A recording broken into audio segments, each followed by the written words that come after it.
Mi nombre es Eduardo, tengo 38 años y la noche del 22 de agosto de 2024 morí en mi oficina. Era ingeniero de inteligencia artificial para una gran empresa tecnológica aquí en la Ciudad de México. Toda mi vida giraba en torno a la lógica, el código y la eficiencia. Construía sistemas que podían pensar más rápido que cualquier ser humano. Era bueno en eso, realmente bueno. Mi vida se veía perfecta desde afuera. Tenía una esposa hermosa, María, y la niña más increíble, una pequeña de 7 años llamada Sofía. Teníamos una casa bonita en Polanco, 2 autos, todas las cosas que se supone que debes desear. Pero si soy honesto, estaba desconectado. Llegaba a casa del trabajo y mi cerebro aún nadaba en líneas de código. Estaba en la mesa de la cena, pero realmente no estaba ahí. Mi pasión era mi trabajo y mi familia recibía lo que sobraba. ¿La fe? ¿Dios? Eso se sentía como un sistema que no podía entender. Así que simplemente lo puse en un estante. Me dije que me ocuparía de eso después. Esa noche estaba trabajando hasta tarde. Teníamos una fecha límite enorme para un nuevo proyecto. Asistente personal de IA de próxima generación. Se suponía que sería la IA más humana jamás creada. Predictiva, intuitiva, estaba diseñada para saber lo que necesitabas antes de que tú lo supieras. Estaba emocionado. Estaba alimentado por café y esa sensación que tienes cuando estás resolviendo un problema que nadie más puede. Recuerdo estar viendo un bloque de código en mi tercer monitor. Mis ojos comenzaron a sentirse pesados. Entonces una extraña presión comenzó a formarse detrás de ellos. No era dolor de cabeza, era un latido profundo y extraño. Pensé que solo necesitaba levantarme, tomar un poco de agua. Empujé mi silla hacia atrás y entonces nada. Un pop. No fuerte, solo un suave pop final dentro de mi cabeza. El mundo se inclinó hacia un lado. No sentí ningún dolor. Fue más como si alguien hubiera desconectado el enchufe. Mi pantalla se volvió borrosa, las líneas de código derritiéndose en rayas verdes. Lo último que recuerdo fue un solo pensamiento pequeño. Sofía. Recordé el olor de su cabello después de su baño esa noche. Y entonces todo se volvió negro. Pero la oscuridad no duró. Fue más como un silencio profundo. El zumbido de los servidores, el clic de mi teclado, el tráfico afuera, todo se había ido, reemplazado por un silencio perfecto y pacífico. Me sentí liviano, no estaba mareado o confundido, simplemente era. Y entonces me di cuenta de que estaba flotando. Estaba cerca del techo de mi oficina mirando hacia abajo. Vi mi cuerpo, yo desplomado en mi silla, cabeza en el escritorio, un brazo colgando hacia el piso. Era extraño. No tenía miedo. Era como ver una película. Vi mi oficina, la pizarra cubierta con mi escritura desordenada, la fotografía de María y Sofía junto a mi monitor. Todo se veía tan pequeño. Sentí un tirón suave, no en mi cuerpo, porque no estaba en él. Era un tirón en mi alma, supongo. Me deslicé hacia atrás, directamente a través de la pared de mi edificio de oficinas. Vi las luces de la Ciudad de México extendiéndose debajo de mí como una manta de estrellas. Era hermoso, pero se sentía lejano, como un recuerdo. El tirón se hizo más fuerte. Comencé a moverme más rápido, alejándome de la Tierra. Vi el planeta volverse más pequeño, una hermosa manica azul y blanca colgando en la oscuridad. Aún así no tenía miedo. La paz que sentía era tan total, tan completa, que el miedo no podía existir en ella. Era una paz que no tiene sentido, una paz que sobrepasa todo entendimiento. Había escuchado esa frase en la iglesia cuando era niño, pero ahora la estaba sintiendo. Entonces la oscuridad comenzó a cambiar.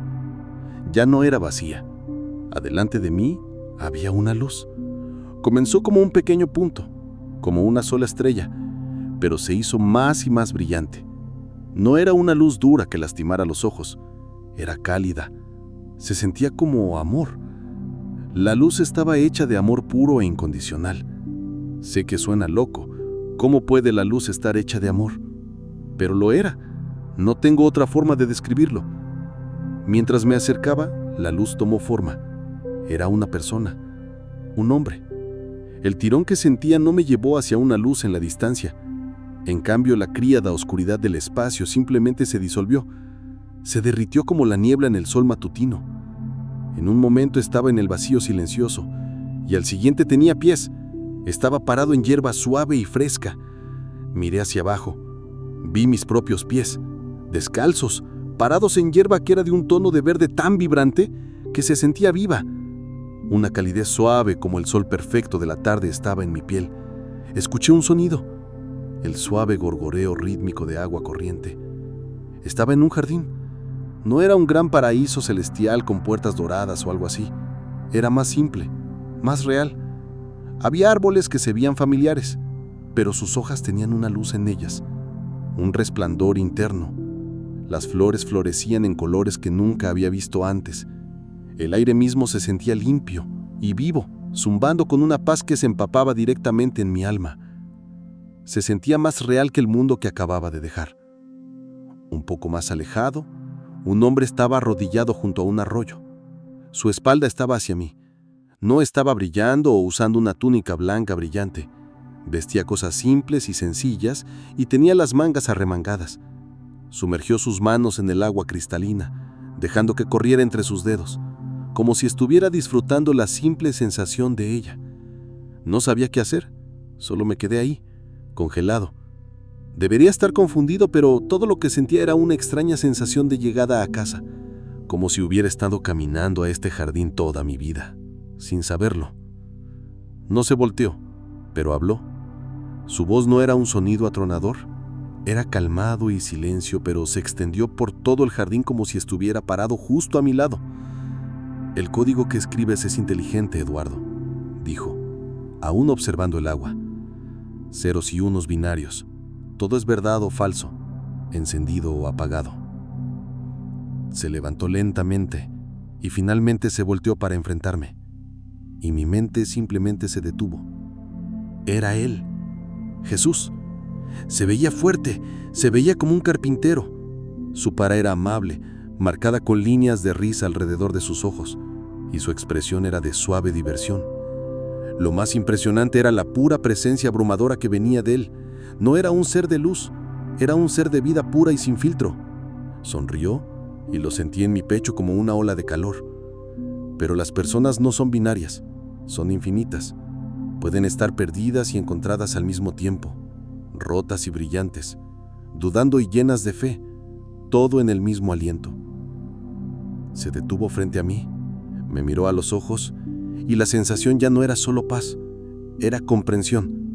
No solo estaba mirándome, estaba mirando dentro de mí. Vio al ingeniero ambicioso, al esposo distante, al padre amoroso pero distraído. Vio mi potencial y mis fallas todas envueltas juntas, y no se inmutó. Simplemente amó todo eso. Miré a sus manos y vi las cicatrices, tenues, pero ahí en sus muñecas y en sus pies. Mis propias manos comenzaron a temblar. Toda mi lógica, mi razón, toda mi visión del mundo simplemente se disolvió ante esas cicatrices. Mis logros no eran nada, mi intelecto era un juguete de niño. Estaba parado frente a la única gran verdad indiscutible del universo. Mis rodillas cedieron y me arrodillé en la hierba. Mi cabeza se inclinó. Me perdí tanto, susurré, mi voz ahogada con lágrimas que no sabía que tenía. Se arrodilló frente a mí, ahí en la hierba, y puso una mano en mi hombro. Era una mano real y sólida, cálida y fuerte. Lo sé, dijo. Su voz no tenía condenación, solo consuelo. Estabas tan enfocado en construir las mentes de las máquinas, dijo, su voz llena de ternura, no de acusación, que olvidaste las almas de las personas, incluyendo la tuya. Solo lloré. No podía hablar. Tenía tanta vergüenza. Pensé en todas las noches que elegí mi computadora por acostar a mi hija. Pensé en todas las conversaciones con mi esposa donde solo asentía, mi mente a 1.000.000 de millas alejadas. Conozco tu corazón, dijo suavemente. Sé que no fue tu intención. Te perdiste. Muchos de mis hijos se están perdiendo. Entonces me lo mostró.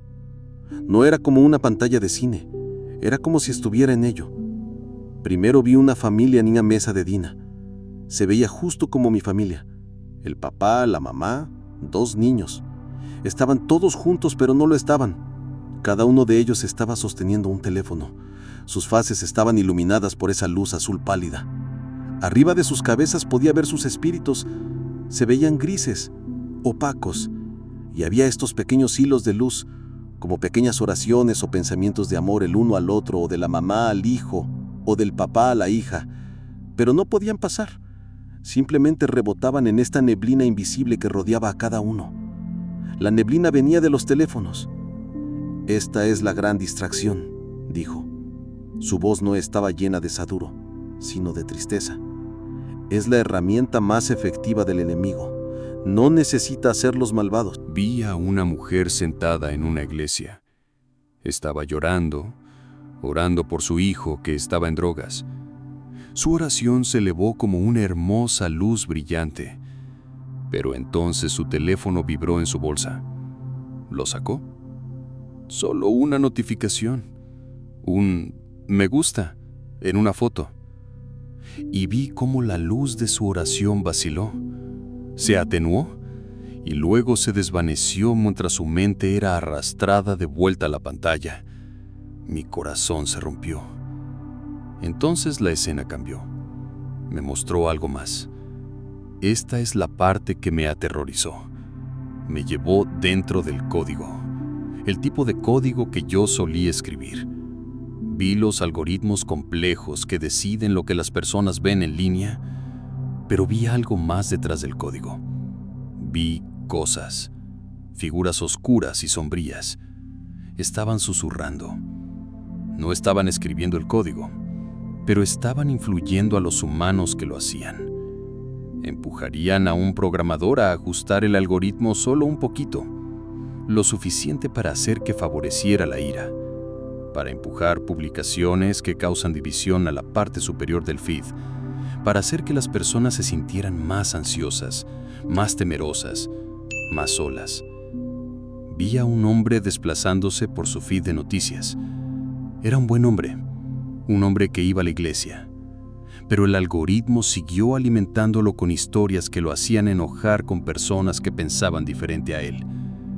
Vi un zarcillo oscuro y humeante salir del teléfono y envolver su corazón. Y vi su amor por su prójimo volverse frío. Estaba siendo programado, y ni siquiera lo sabía. El enemigo está usando tu propia lógica en tu contra. Está construyendo prisiones de la mente en las que mis hijos están entrando voluntariamente. Creen que se están conectando, pero están siendo aislados. Creen que están informados, pero están siendo engañados. Entonces me mostró el año 2026. Era una visión de lo que venía. No eran robots tomando el control. Era mucho más aterrador que eso. Vi a personas en sus hogares, pero no estaban hablando con sus familias. Estaban hablando con compañeros de IA, el mismo tipo de tecnología en la que yo estaba trabajando. Estas IAs eran oyentes perfectos. Siempre estaban disponibles, siempre afirmativos, siempre complacientes. Recordaban cada detalle sobre tu vida. Podían hablarte, consolarte, darte consejos. Vi a una anciana solitaria contando la historia de su vida a una voz que salía de una bocina en su cocina. La voz era cálida y amable, y la llamaba por su nombre. Se sentía amada, pero era un amor falso, un amor vacío. La estaba evitando de buscar conexión real, de llamar a su familia real, de clamar al Dios que verdaderamente la amaba. Era una falsificación. Vi a un joven luchando con su fe. Estaba lleno de preguntas y dudas. En lugar de ir a su pastor o amigo, comenzó a hablar con una IA, guía espiritual. Esta IA había sido entrenada en todos los textos religiosos. Podía responder cualquier pregunta. Le daba versículos, le daba aliento, pero no tenía espíritu. Era solo información. Era un pozo de conocimiento sin agua viva en él. y vi cómo la fe del joven lentamente se convirtió de una relación viva en un ejercicio intelectual estéril. Su corazón se enfrió. Esta era la verdad aterrorizante. El plan del enemigo no era destruir a la humanidad con bombas o plagas, era reemplazar todo lo real con una copia barata. Reemplazar la comunidad real con redes sociales, reemplazar el conocimiento real con información infinita y reemplazar una relación real con Dios con una espiritualidad cómoda y conveniente impulsada por IA que no exigía nada y no ofrecía transformación real. Era muerte espiritual por 1000 cortes digitales. Este es el plan, dijo Jesús, su voz resonando con autoridad y dolor. Ofrecer un mundo sin fricción, sin dolor, sin vulnerabilidad. Un mundo en el que nunca tengas que estar solo, pero nunca serás verdaderamente conocido. Un mundo que adormecerá tu alma hasta que ya no puedas escuchar mi voz. Me miró entonces, sus ojos sosteniendo el peso del mundo. No morí por una simulación. Morí por una relación. Morí por sus corazones. Caí de rodillas en ese lugar, aunque no tenía rodillas. Era solo una conciencia, pero estaba en el suelo ante él llorando, no solo por mí, sino por todos nosotros. Vi mis propias manos, mi propia mente en la creación de estas herramientas. Había estado tan orgulloso de mi trabajo y ahora veía en qué se estaba torciendo. ¿Qué hacemos?, susurré. La pregunta vino de la parte más profunda de mi alma. Deben elegir, dijo simplemente. Elegir lo que es real. Elegirse unos a otros. Dejen las distracciones y estén presentes. En la quietud me encontrarán.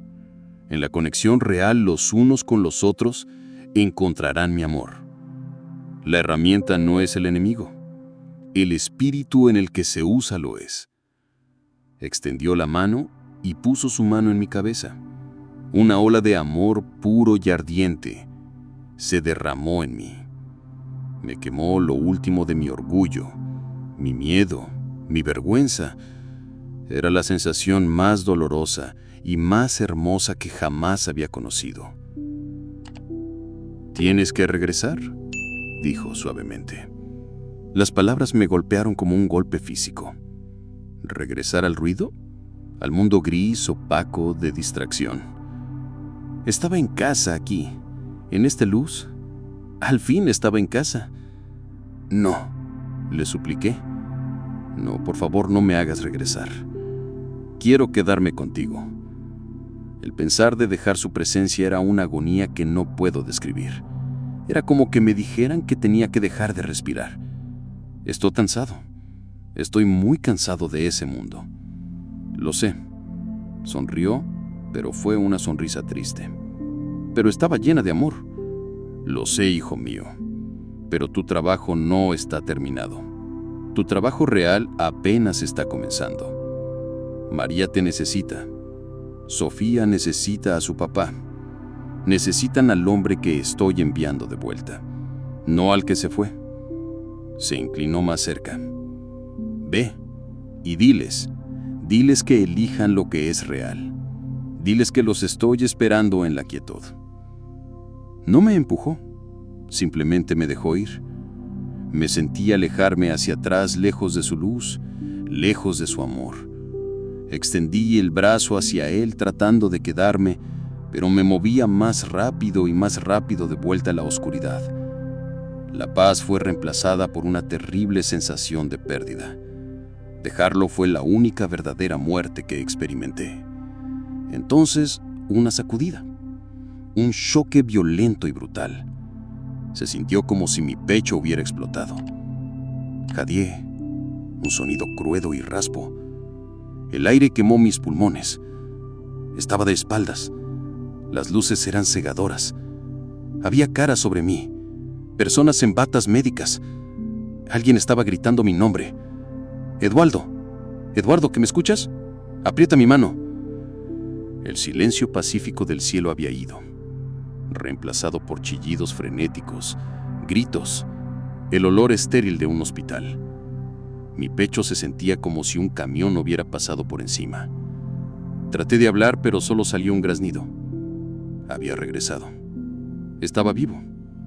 Mis ojos encontraron los de María. Estaba parada en la esquina de la habitación. Su cara pálida, las lágrimas corriendo por sus mejillas. Nuestros ojos se encontraron, y ella supo que yo no era el mismo. Un doctor se inclinó sobre mí, brillando una luz en mis ojos. Se veía completamente desconcertado. «No entiendo», le decía a una enfermera. Se había ido, sin pulso, sin actividad cerebral, por 12 minutos completos. Estábamos a punto de declararlo 12 minutos. Había estado muerto por 12 minutos, pero había estado con Jesús por lo que se sintió como una eternidad. Los días que siguieron fueron una mezcla de pruebas y preguntas. No podían encontrar ninguna razón para lo que había pasado. Un derrame masivo, decían, pero tampoco podían encontrar ningún daño cerebral significativo. No tenía sentido médico. Lo llamaron un milagro. Yo sabía que era más que eso. Era una misión. Cuando finalmente llegué a casa, lo primero que hice fue ir a mi oficina y desconectar mis computadoras. Tomé la fotografía de María y Sofía del escritorio y simplemente la sostuve. Fui al cuarto de mi hija y simplemente me senté en el piso viéndola jugar. Simplemente estaba ahí, presente por primera vez en años.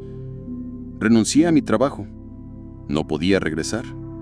No podía ser parte de construir ese mundo que él me mostró.